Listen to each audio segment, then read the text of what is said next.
Ahí vamos, ahí vamos. Sí, casi siempre me dicen así. Correcto. Entonces te podemos decir Esbe, entonces. Gracias. Pues Sí, bueno, aquí estamos. Mira, está Lidia. Saluda, Lidia. Hola, Ella está hola. desde Houston. hola. Perliux está desde Querétaro. Alexis de la Ciudad de México. Anaí, pues en Querétaro, ya los conoces. Y creo que somos todos los que estamos ahora. Así que bienvenida, qué gusto conocerte y pues se vale preguntar, ¿eh? Aquí todos participamos y todos podemos comentar. Sí, muchas gracias. ¿Sale? Entonces, no sé si Gracias. ya te pasaron el manual o todavía no, Anaí. Sí. Ok, bueno. Entonces ahorita Le seguimos voy con la... a leer. Ok. Entonces, bienvenida. Vamos a seguir entonces. Se vale participar, decía. Entonces, ¿quién estaba leyendo, Lidia? Yo, Ok, aquí vamos. ok, dice, era tal la fama de Juan en el desierto que se llegó a hablar de él en Jerusalén, y desde aquella ciudad los fariseos enviaron a sacerdotes y levitas para cuestionar quién era Juan y por qué bautizaba. Ok, vamos a ver. Entonces aquí uniéndonos a lo que nos decía Gaby, también aquí vemos lo primero, ¿no? También había estas partes, estas sectas de los judíos, los fariseos, y que enviaban a representantes, voy a llamarlo así, para espiar esta parte del sacerdocio, los levitas, para cuestionar a Juan, es decir, no iban con la intención de escuchar algo, sino de juzgar, de señalar y por supuesto como decimos nosotros, ponerles el pie, ¿verdad? Ponerle el pie para que no siguiera adelante. Pero ¿cuál es la razón? Vamos a seguir leyendo Juan, capítulo 1, verso 19 al 25. Este fue el testimonio que dio Juan cuando los líderes judíos enviaron sacerdotes y ayudantes del templo desde Jerusalén para preguntarle, ¿quién eres? Él dijo con toda franqueza, yo no soy el Mesías. Bien, entonces, ¿quién eres? Le preguntaron. ¿Eres Elías? No, contestó. ¿Eres el profeta que estamos esperando? No. Entonces, ¿quién eres?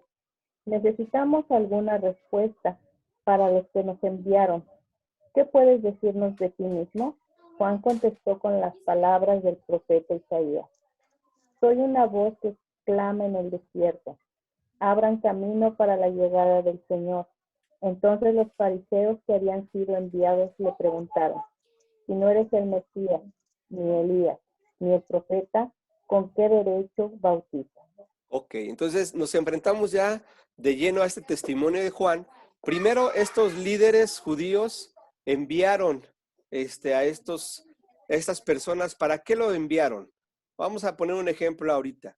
Cuando alguien está haciendo algo bueno, cuando alguien está ayudando, regularmente oímos críticas buenas o también oímos críticas malas.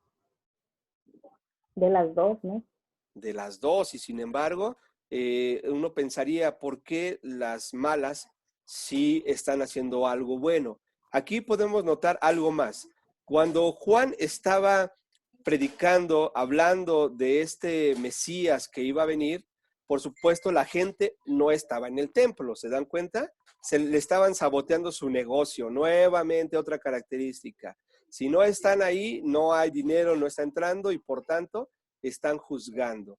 Aquí algo que tenemos que entender es que Juan, él lo único que estaba haciendo era hablando de aquel que iba a venir. En este caso, ¿quién era? Jesús, Cristo. ¿Se acuerdan cuando el versículo que nos aprendimos? Hemos encontrado al Mesías, que significa Cristo. Entonces ahí viene esto. Pero la última pregunta es la interesante. ¿Con qué derecho bautizas? Nuevamente nos enfrentamos a esta línea de jerarquía. ¿Por qué? ¿Por qué alguien que no estaba en el templo tenía que bautizar? Hoy se han enfrentado ustedes quizá, si van a alguna línea religiosa, ciertas personas únicamente son exclusivas ¿para qué? Para bautizar, para dar los símbolos, y si lo hace alguien más, ¿qué es lo primero que hacen? Pues lo cuestionan, ¿no? ¿Dónde estudiaste? ¿En qué seminario estudiaste? ¿Quién te ungió o cuestiones así. Por supuesto, yo no estoy en contra del orden, no quiero que se malinterprete, perdón, sino que sí hay un orden, pero nosotros también entendemos que todo creyente, si vamos a predicar a la sierra, si vamos a predicar a algún lugar y alguien recibe a Jesús y se quiere bautizar o alguien está enfermo, ¿tenemos que llamarle al líder religioso para que ore por el enfermo? No, todo creyente, o al menos Jesús nos da esa instrucción, todo el que cree puede orar por los enfermos, puede orar también por aquel que está pasando alguna situación difícil, orar por los alimentos y no les hará daño. Pero aquí a Juan le dicen, ¿con qué derecho bautizas? ¿Qué quiere decir en otras palabras? ¿Cómo entendemos eso? Muéstranos tus credenciales, ¿no? ¿Quién te autoriza a venir aquí al desierto a bautizar? Si solamente tu papá o los demás trabajadores o los que están ayudando ahí tendrían que hacerlo. Entonces, fíjense nuevamente, un rasgo que tenemos que imitar o darnos cuenta cuando estamos tratando de ser discípulos de Jesús y obedecer lo que Él nos ha mandado, regularmente vamos a tener críticas y algunas situaciones que quieren desanimarnos. Juan se habrá desanimado, no Juanjis, ¿verdad? Bueno, también a veces se desanima, como todos nosotros, ¿verdad? Pero o no, Juan Carlos, pero Juan el Bautista, ¿se habrá desanimado? Sí, ¿Qué se imaginan? ¿O era Que tal fácil vez, lo que estaba haciendo? no, no era fácil. Al igual que todos nosotros, a veces llegan personas de todo tipo, hasta familia, y lo primero es que nos quieren desanimar porque ya no estamos haciendo lo que hacíamos antes. sí, Eso sí, sí. es un ejemplo que vamos a tener a Juan el Bautista, al mismo Jesús, Pablo, seguimos con todos sus discípulos, Pedro, todos, Timoteo, todos los demás, pasaron tiempos difíciles. Sin embargo, aquí estas palabras cuando responde Juan, dice, yo soy una voz que clama en el desierto, abran camino para la llegada del Señor. Entonces, él tenía claro qué tenía que hacer, hablar acerca de quién, de Jesús. Nosotros también tenemos que entender, tenemos que practicar, que tenemos que hablar siempre de nuestro Salvador, de Dios, y que tenemos que, así como le hizo Anaí, Juan Carlos, invitar a todos nuestros amigos porque los queremos mucho, porque estamos preocupados por ellos, queremos sumar esto. Es un ejemplo que en todo momento tenemos que levantar nuestra voz, ¿sale? Y más en este tiempo que nos toca estar desde casa, algunos ya tienen que salir, pero hoy que estamos en casa con algunas situaciones difíciles, qué mejor oír esta voz en medio de esta pandemia, que es Dios hablándonos que podemos seguir adelante. ¿Ok? Seguimos entonces. Lidia, tu último párrafo. Dice, Juan no se identificaba como el Cristo, ni Elías, ni el profeta, sino como la voz en el desierto, y literalmente fue un predicador del desierto. Él se consideraba una persona que iba a preparar el camino para Dios y así cumplir con las palabras del profeta Isaías. Y aquí viene esa parte importante del profeta. El profeta, en este caso, Juan, como profeta solamente estaba citando lo que ya estaba escrito, las escrituras proféticas, las escrituras, en este caso hebreas, o el Antiguo Testamento, como lo conozcamos. Entonces, fíjense qué importante es reconocer. Este mensaje tenía su fundamento, así como Jesús hablaba, de la escritura, de lo que tenían en ese momento. Recuerden, cuando hablamos de la Biblia, para nosotros es Antiguo y Nuevo Testamento, escrituras proféticas o apostólicas, pero en ese momento no había tal cosa. Todavía no tenía lo que nosotros tenemos como el Evangelio. Vamos a ver qué dice entonces Isaías 43. ¿Quién le falta leer? ¿Quién no ha leído? ¿Anaí? ¿O ya leíste? Juan Carlos, vamos, es que los veo en la pantalla, por eso los veo rápido. Ok, dice Isaías 40, versículo 3.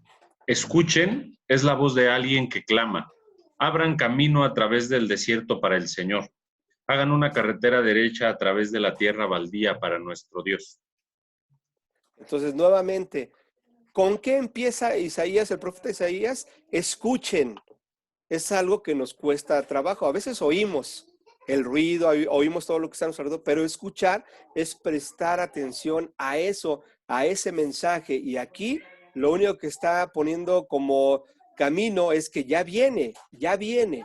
Y hasta hay muchos himnos muy bonitos cuando dice, ya viene el Señor. Entonces, eso es algo importante. Para ellos, en ese momento venía Cristo en la primera vez. Para nosotros es recordar que Jesús ya viene también por su iglesia. Jesús pronto regresará para que estemos todos los creyentes con Él por toda la eternidad disfrutando del amor de su Padre. Seguimos, por favor, Juan Carlos. Este texto es el que se cita en Marcos 1:3, Mateo 3:3, Lucas 1:76, 77 y Juan 1:23. Todos haciendo referencia a Juan el Bautista como uno que hace la obra de Dios. La religión organizada en Jerusalén no estaba de acuerdo con lo que Juan hacía en el desierto y tenían miedo de oponerse a su movimiento.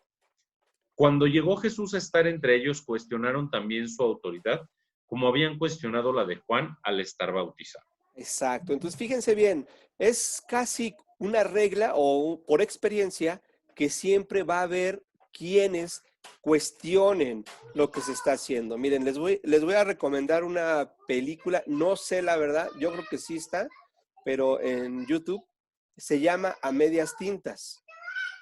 Si alguien no la ha visto, por favor, yo voy a tratar de buscarlo, si la encuentro les pongo el link en el chat, pero se llama la película así, A Medias Tintas. Vamos a ver o a contrastar lo que es un cristianismo cómodo con un cristianismo o un discípulo de Jesús, que es algo que nos debemos de motivarnos. Por eso cuando dice aquí, si cuestionaban lo que hacía Juan, también se cuestionaba lo que hacía en este caso Jesús. Es algo que pareciera una regla, pero nosotros no debemos de participar en eso. Si no, vean, vamos a seguir leyendo, por favor. Evangelio de Mateo, capítulo... Ay, mi micrófono. No, sí está abierto. Evangelio de Mateo, capítulo 21, versículos 23 al 27. Cuando Jesús regresó al templo y comenzó a enseñar, se le acercaron los principales sacerdotes y los ancianos. ¿Qué autoridad haces todas estas cosas? Le reclamaron. ¿Quién te dio el derecho? Les diré con qué autoridad hago estas cosas si me contestan una pregunta, respondió Jesús. ¿La autoridad de Juan para bautizar provenía del cielo o era meramente humana? Ellos discutieron el asunto unos con otros. Si decimos que provenía del cielo, nos preguntará por qué no le creímos a Juan. Pero si decimos que era meramente humana, la multitud se volverá contra nosotros porque todos creen que Juan era un profeta. Entonces finalmente contestaron, no lo sabemos.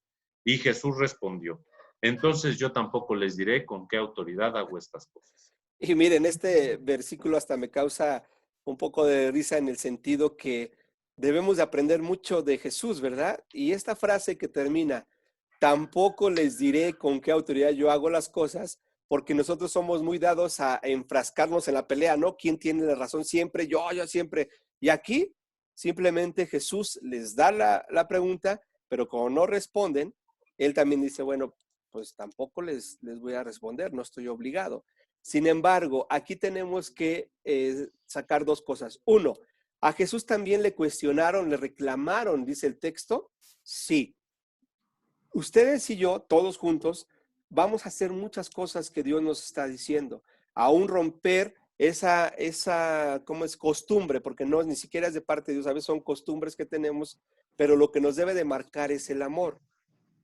Aún así, también no les sea raro para ustedes que cuando más estén trabajando para Dios, cuando más estén queriendo regresar a Dios, lo primero que les van a decir, bueno, ¿y tú qué? Pues mírate cómo lo que hiciste, lo que estás haciendo, lo que hace tiempo yo te conocía.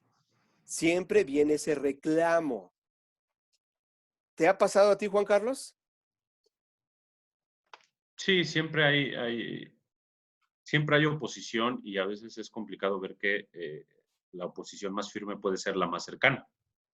Regularmente. Los padres, los hermanos, cuestionan, te conviertes de alguna extraña manera en la oveja negra, ¿no?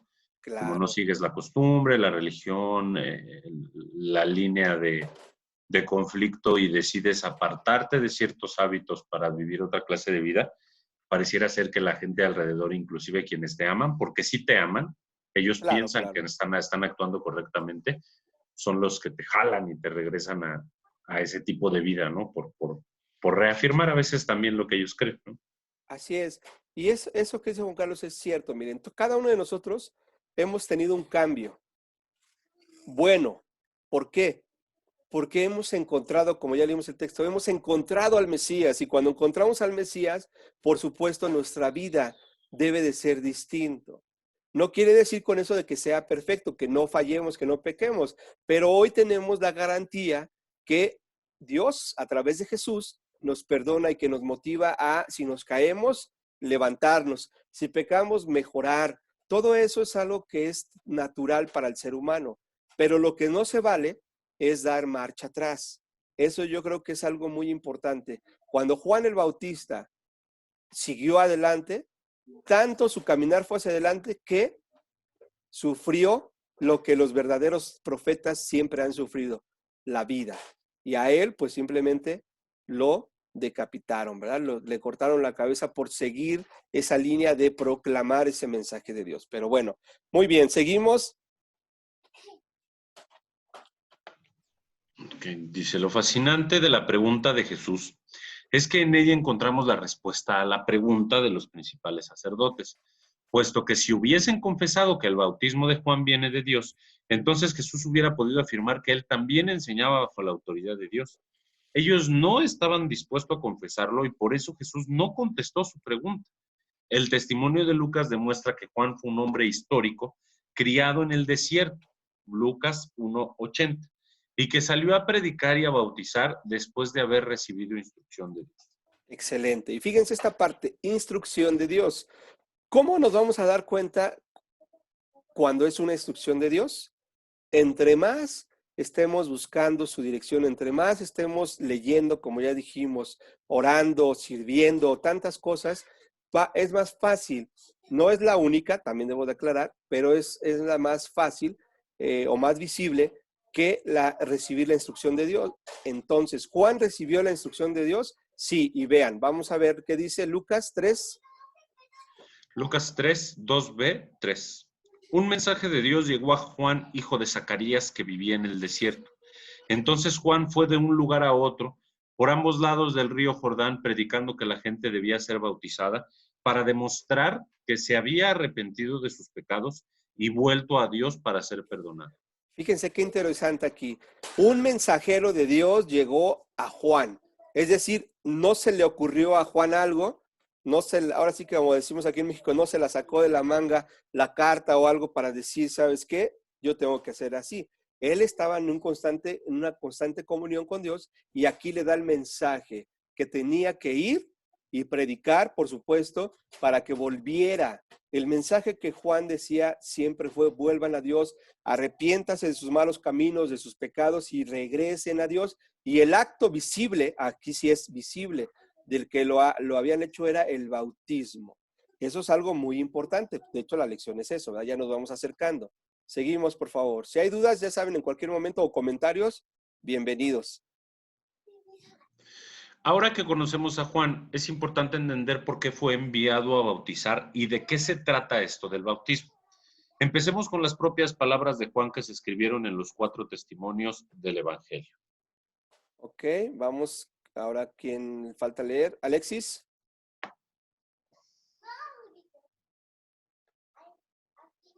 Gracias, Juan Carlos. Ok. Creo que se ha apagado tu micrófono, Alexis.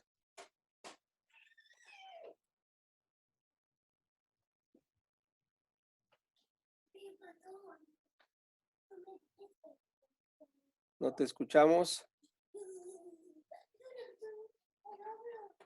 Todavía no te escuchamos. Ok, mejor.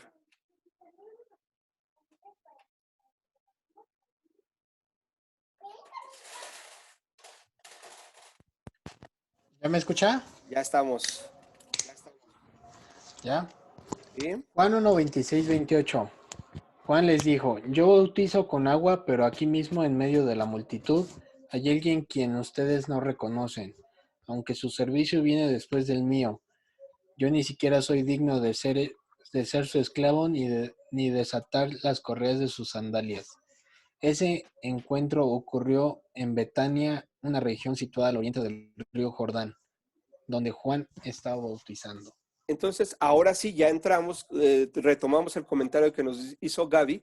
Aquí volvemos a ver ese simbolismo que tiene Juan el Bautista al reconocer la humildad que él tiene cuando dice, ni siquiera yo soy digno de ser su esclavo ni de desatar las correas de sus sandalias. Aquí está reconociendo a Jesús como la autoridad, reconociendo como el Mesías y sobre todo en esa muestra que hoy en día podemos a lo mejor estar un poquito alejados, porque el simbolismo más bajo era cuando los esclavos, los encargados de cuidar, o en este caso al amo, era de quitarle las sandalias, lavarle los pies, secárselos y nuevamente hacerlo. Aquí él no, ni siquiera se compara a un esclavo de ese tiempo, sino su humildad dice, no, yo no.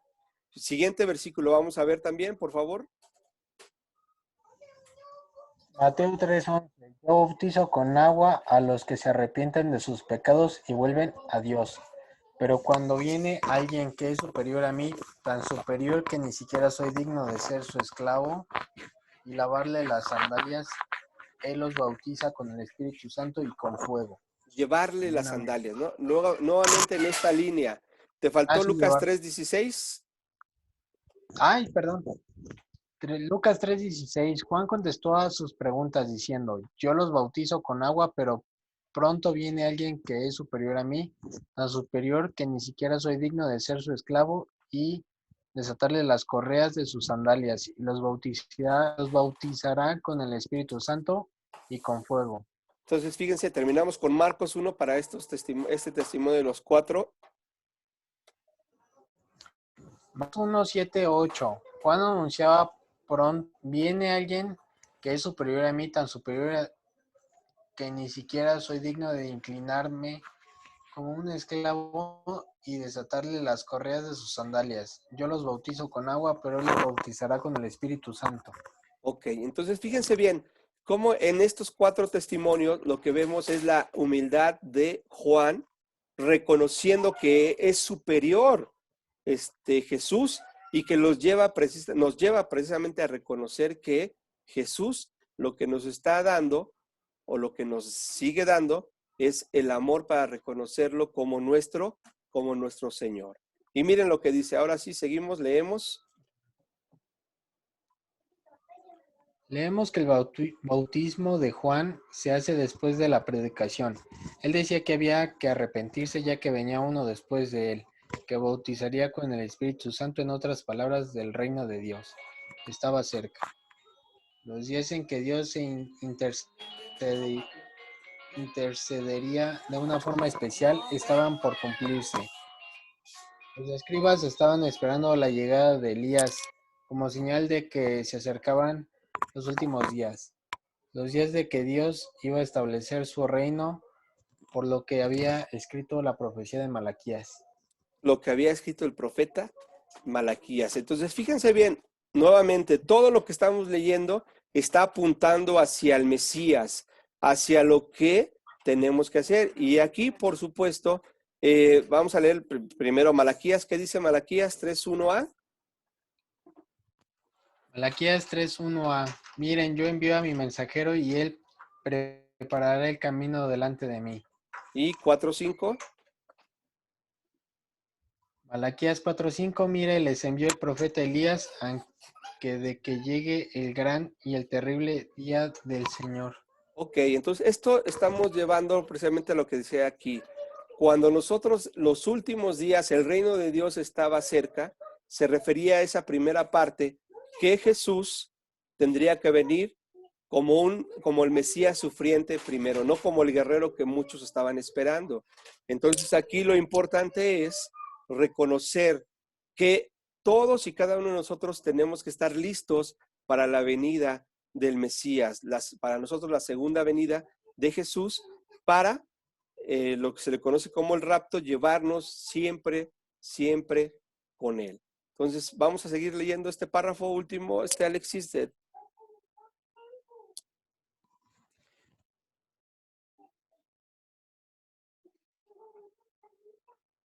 No te escuchamos.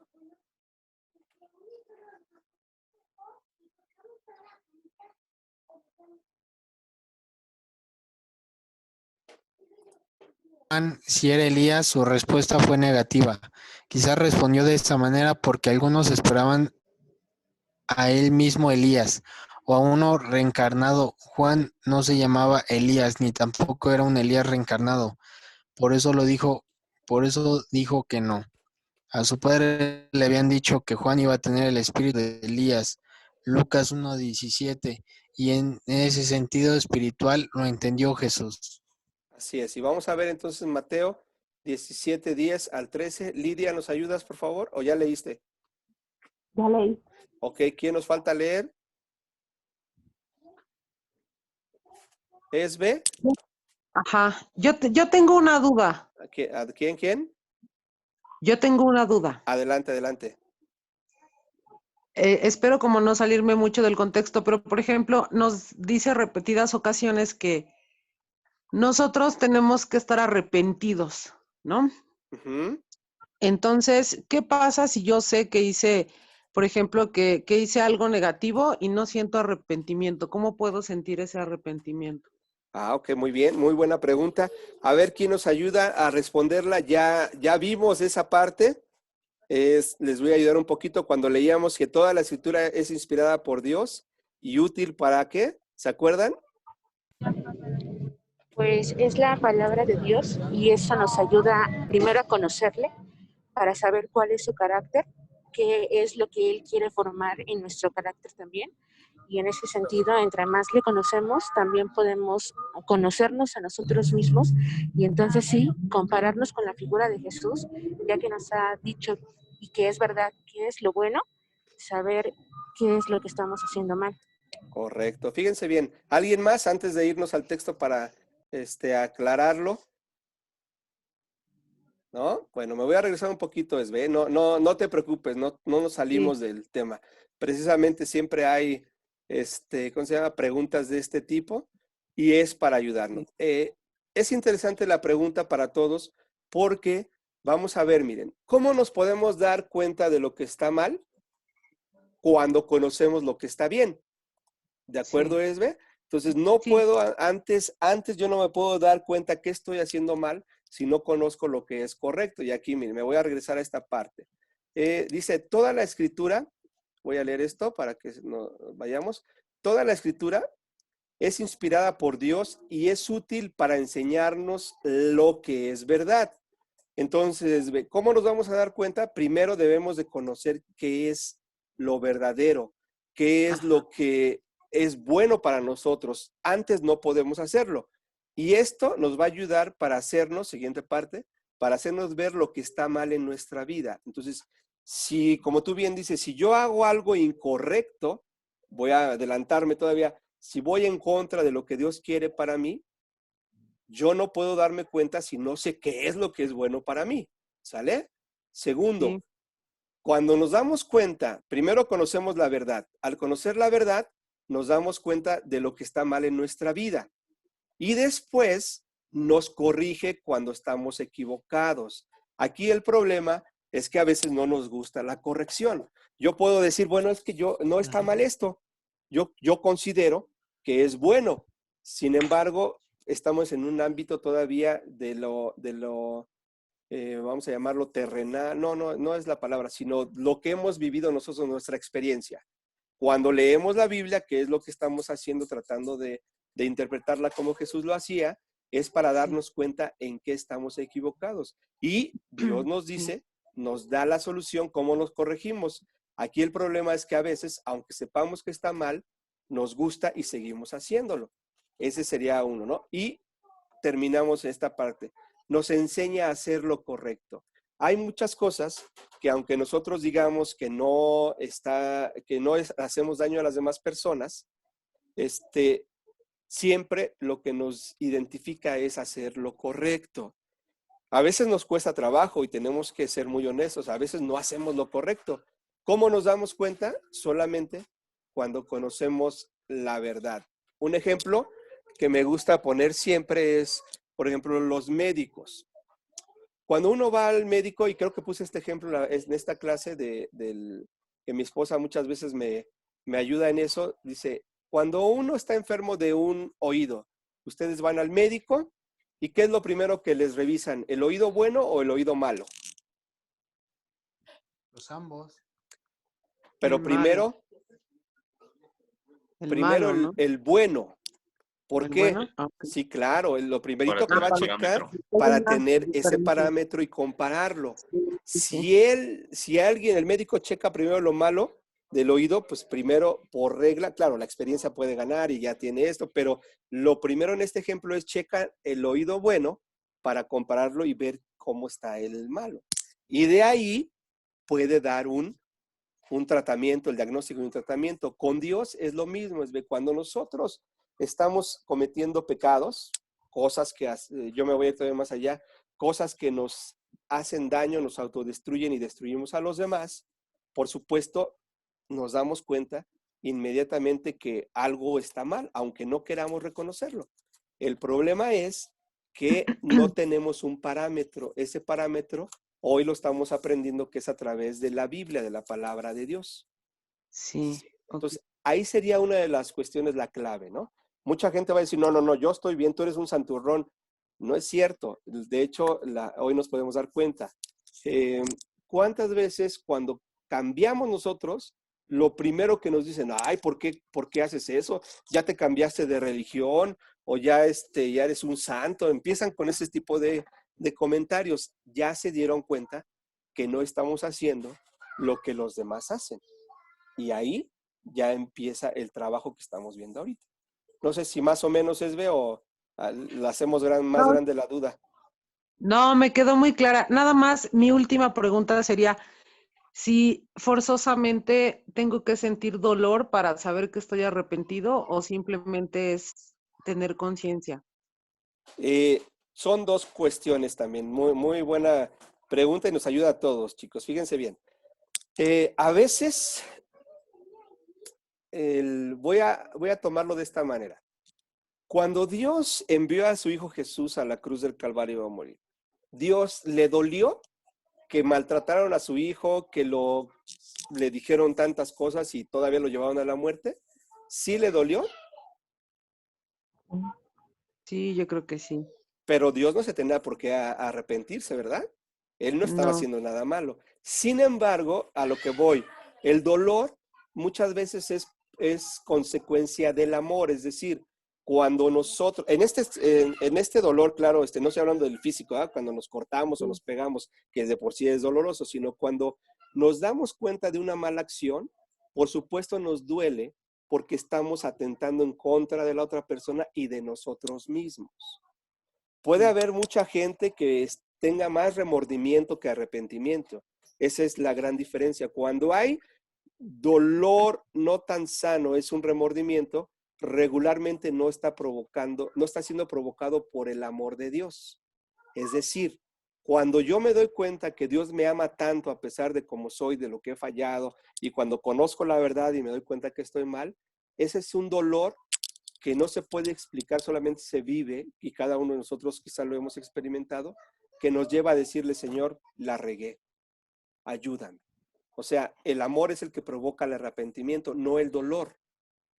¿Sí me explico? Ok. Sí, sí, sí, Entonces, sí. eso es lo difícil a veces, que mucha gente tiene remordimiento y dice, no, ahora sí, hasta vienen los famosos juramentos, te lo juro por esto, te lo juro por el otro, o esto ya no lo hago, pero lo volvemos a hacer. Hay cuestiones que son superiores como el amor. El amor de Dios, aunque hubo dolor, lo hizo por amor por cada uno de nosotros. Y es como hoy, los que tenemos todavía nuestros papás o los que ya estamos casados, los que tenemos hijos, por supuesto, cuando vemos ¿cómo decirlo? A las personas que amamos que le está pasando algo, nos duele. Y a veces podemos hacer algo, a veces no, pero lo que sí tenemos siempre la oportunidad es de animarlos. Entonces, si tú no sientes dolor porque lo que estás haciendo piensas que está bien, quiere decir que no has encontrado la verdad, o sea, no sabes lo que es correcto. Ah, ok. O si ya lo sabes, lo único que está pasando es que o eres necio o no quieres cambiar, o sea, esa es y Dios nos respeta, o sea, Dios nunca nos va a obligar a amarle. Entonces, eso es lo único, ¿no? O sea, a veces somos necios y no queremos dejarlo. ¿Sale? Sí, gracias. Ok, no, ¿de qué? Así que ya ven, todas las preguntas son buenas, ¿verdad? Porque nos ayudan. Apagué la camarita porque como que estaba ya pasmando creo que la sesión, pero bueno. Ok, entonces nos quedamos, ¿en qué página? ¿25 o?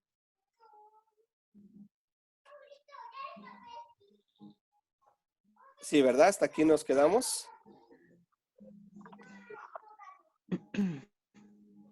Aquí vamos a empezar a leer. ¿Más Sí. abajo? Ajá. Sí. Aquí, no, arriba, en las citas de esa página. Aquí en Mateo Ahí, 17. Mateo dice. Ok, vamos. ¿Quién estaba leyendo o quién iba a empezar a leer? Esbe, ¿verdad? Es Beiri. Ok. Ah, ok. Sí, gracias. Dice Mateo 10:13. Ay, perdón, le hago un poquito más grande. Dice, luego sus discípulos le preguntaron, ¿por qué los maestros de la ley religiosa insisten en que Elías debe regresar antes de que venga el Mesías? Jesús contestó, es cierto que Elías viene primero a fin de dejar todo preparado, pero les digo, Elías ya vino, pero no fue reconocido, y ellos prefirieron maltratarlo. De la misma manera también harán sufrir al Hijo del Hombre.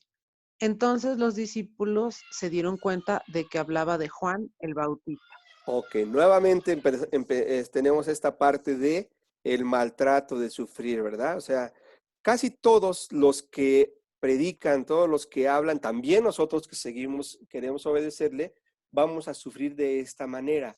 No que sea que lo provoquemos, ¿eh? Porque a veces si yo hablo en contra de algo y me voy a meter a la cueva del lobo, pues por supuesto me va a ir como en feria, ¿verdad? Pero no es en ese sentido de buscarlo, sino que debemos de, como aprendimos, hacer lo correcto. Pero bueno, ya se va a cortar. Entonces les mando el link